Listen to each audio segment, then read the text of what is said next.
तो क्रिकेट की दुनिया में ना आजकल दो बिल्कुल अलग अलग तूफान आए हुए हैं। एक है जो बंद दरवाजों के पीछे मतलब बोर्डरूम में चल रहा है, और दूसरा वो सीधे मैदान पर देखने को मिल रहा है। तो चलिए समझते हैं कि ये पूरा मामला आखिर है क्या। मतलब हेडलाइंस तो देखिए, कमाल की हैं। एक तरफ वर्ल्ड कप बॉयकॉट करने की धमकी दी जा रही है और दूसरी तरफ एक क्रिकेट लेजेंड अपनी ही टीम की हार का पूरा कच्चा चिट्ठा खोल रहे हैं। पर सवाल ये है कि इन सुर्खियों के पीछे की असलियत क्या है, कहानी क्या है? तो बस आज हम इन्हीं दो कहानियों की गहराई में उतरेंगे। एक कहानी जो बोर्डरूम की सियासत से जुड़ी है और दूसरी वो सीधे क्रिकेट के मैदान की है। तो आज का हमारा सफर दो हिस्सों में बटा है।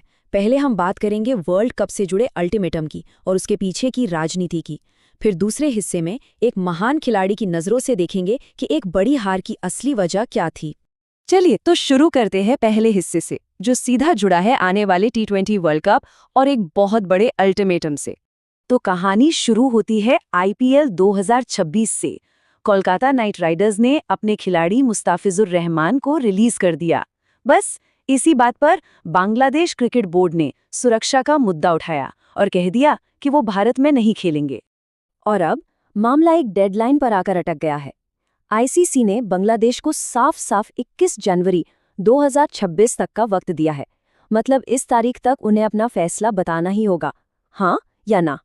मामला इतना गंभीर है कि ICC के एक सूत्र ने कह दिया है कि अगर बांग्लादेश अपनी जिद पर अड़ा रहा तो उन्हें अपनी जगह किसी और टीम को देने का जोखिम उठाना पड़ सकता है।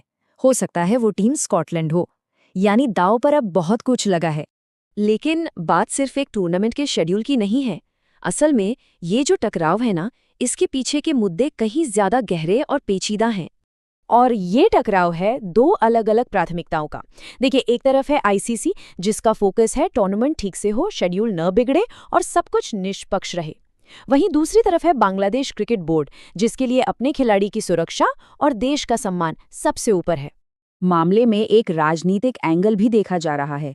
कुछ एक्सपर्ट्स का मानना है कि ये सुरक्षा की चिंताएं असल में एक पॉलिटिकल टूल की तरह इस्तेमाल हो रही हैं। यहाँ तक कि ऐसी भी बातें हैं कि शायद दूसरे क्रिकेट बोर्ड भी इस मामले पर अपना असर डाल रहे हैं। तो कुल मिलाकर बात यह है कि ICC चाहता है कि बांग्लादेश शेड्यूल के हिसाब से भारत में खेले, और बांग्लादेश का कहना है कि या तो सुरक्षा की पक्की गारंटी मिले या फिर मैच श्रीलंका में करवाए जाएं। मामला पूरी तरह से एक जगह आकर रुक गया है। तो ये तो हुई बोर्डरूम की बात। अब यहाँ से कहानी का रुख बदलते हैं और सीधे चलते हैं क्रिकेट के मैदान पर, जहाँ एक लेजेंड एक बहुत बड़ी हार का पोस्टमार्टम कर रहे हैं।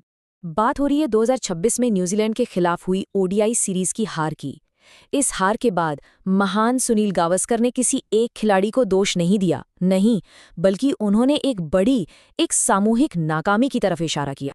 गावस्कर के हिसाब से हार का असली विलेन कोई एक इंसान था ही नहीं। असली विलेन था प्रेशर में टीम का बिखर जाना। वो छोटी छोटी गलतियां जो एक के बाद एक होती रहीं और हार की वजह बनी। तो चलिए अब जरा देखते हैं कि वो कौन सी छोटी छोटी गलतियां थीं जो मिलकर इतनी बड़ी हार का कारण बन गई। गावस्कर का विश्लेषण एकदम साफ है। देखिए, सबसे पहले तो फील्डिंग बहुत ढीली थी, जिससे बीच के ओवरों में न्यूजीलैंड पर कोई दबाव ही नहीं बन पाया।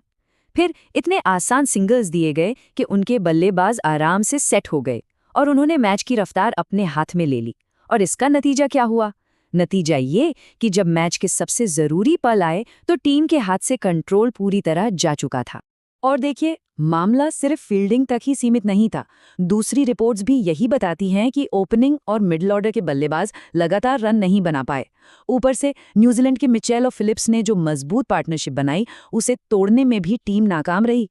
तो चाहे बोर्ड रूम हो या बाउंड्री लाइन, ये दोनों कहानियां जो सुनने में कितनी अलग लगती हैं, उन्हें एक ही चीज जोड़ती है, और वो है प्रेशर, जबरदस्त प्रेशर। यही आज के मॉडर्न क्रिकेट का सच है। और यहीं से एक बहुत बड़ा सवाल खड़ा होता है कि जब खेल में पैसा और राजनीति इतना ज्यादा बढ़ जाए और मैदान के अंदर का दबाव इतना ज्यादा हो, तो क्या क्रिकेट की जो असली आत्मा है, जिसे स्पिरिट ऑफ द गेम कहते हैं, वो कहीं खो तो नहीं रही है?